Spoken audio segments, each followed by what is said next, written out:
Aided കോളേജുകളിൽ സ്വാശ്രയ കോഴ്സുകൾ അനുവദിക്കുന്നതിൽ പുനഃപരിശോധന നടത്തുമെന്ന് ഉന്നത വിദ്യാഭ്യാസ മന്ത്രി ആർ ബിന്ദു. ഈ ആവശ്യം സർക്കാരിൻ്റെ സജീവ പരിഗണനയിലാണെന്നും അന്തിമ തീരുമാനം എടുത്തിട്ടില്ലെന്നും മന്ത്രി നിയമസഭയെ അറിയിച്ചു.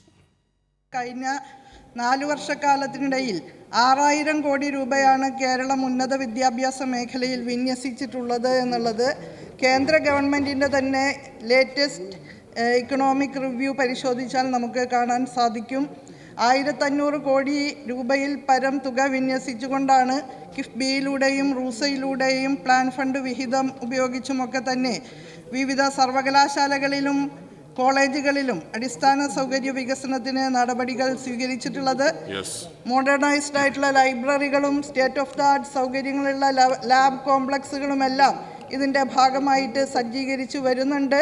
പുറമേ നിന്നുള്ള വിദ്യാർത്ഥികളെ കൂടി കേരളത്തിലേക്ക് ആകർഷിക്കാൻ കഴിയുന്ന വിധത്തിലാണ് ഈ നടപടികൾ സ്വീകരിക്കുന്നത്.